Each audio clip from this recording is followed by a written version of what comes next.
যে প্রচন্ড গতিতে ৩৪ বছর যাবৎ সিপিএম এর অত্যাচারের ট্রেন চলছিল, তার গতিবিন্দু মাত্র না থামিয়ে এই তৃণমূল কংগ্রেস একই ধারায় অব্যাহত রেখে এই বাংলার মানুষকে অত্যাচারিত করে কুর্সিতে টিকে থাকার যে কাজ, সে কাজ করছে। এই পথসভায় উপস্থিত রয়েছেন সম্মানীয় আমাদের ব্লকের বিরোধী দলনেতা সুমন রায় মহাশয়, উপস্থিত রয়েছেন আমাদের অতি পরিচিত মুখ বিধানসভার কন্টেস্টিং ক্যান্ডিডেট মাননীয় পুলককান্তি গুড়িয়া মহাশয়, এই অঞ্চলের রাজনৈতিক জগতের পরিচিত মুখ সম্মাননীয় হরিপদ নায়ক মহাশয়, রাষ্ট্রবাদী নাগরিকবৃন্দ, এই বাজার এলাকার সমস্ত স্থায়ী অস্থায়ী দোকানদার, ক্রেতা বিক্রেতা, সবাইকে জাতীয়তাবাদী গৈরিক অভিনন্দন জানাই। জাতীয়তাবাদী গৈরিক অভিনন্দন জানাই। মাইকের আওয়াজ যতদূর পর্যন্ত যাচ্ছে, আমার কণ্ঠস্বর যতদূর পর্যন্ত যাচ্ছে, শুধু নাগরিকবৃন্দ, এই এলাকার রাজনৈতিক সচেতন ও সামাজিক সচেতন নাগরিকদের কাছে আমি আহ্বান করতে চাই, আপনার ব্যস্ততম সময়ে অন্তত থমকে গিয়ে ৫-৭ মিনিট আমার দুটি কথা শুনে যান। আমি যে কথাগুলো বলবো, এই কথাগুলো আপনারা আগেও শুনেছেন, কিন্তু আমাদের বাঙালিদের মধ্যে ভুলে যাওয়ার একটা অভ্যাস রয়েছে। সেজন্য কোনো একজন মনীষী বলছে যে জাতি বা দেশ স্বাধীনতার পরে পরাধীনতার অত্যাচার ভুলে যায়, সে জাতি বা দেশ বেশি দিন স্বাধীন থাকতে পারে না।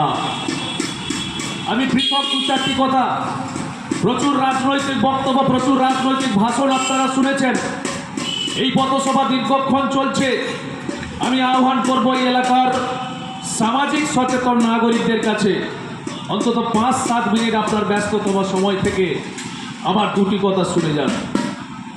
দেখুন, সারা পশ্চিমবাংলার জুড়ে সিপিএম যে কায়দায় বিজন সেতু হত্যা থেকে শুরু করে দেহট্ট, কালিয়াচক, দেগঙ্গায় বিভিন্ন জায়গায় যেভাবে দাঙ্গার সৃষ্টি করেছিল তৃণমূল কংগ্রেস, সেই পদ্ধতিতে একটি সম্প্রদায়কে রাজনৈতিক ঢাল হিসেবে ব্যবহার করে সারা পশ্চিমবাংলায় একটা অস্থিরতা তৈরি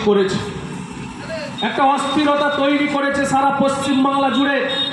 নির্বাচন এলেই এলাকার শুভবুদ্ধি সম্পন্ন নাগরিকরা, আপনারা বুকের বাম সাইডে হাত রেখে বলবেন, প্রত্যেকের মধ্যে একটা ভয় কাজ করে, এই বুঝি আবার কোনো মায়ের কোল খালি হয়ে গেল, এই বুঝি আবার কোনো বাংলার বোনের স্মৃতির সিঁদুর মুছে গেল, এই বুঝি পশ্চিমবাংলার কোনো নাবালক সন্তানটি পিতৃহারা হয়ে অনাথ হলো।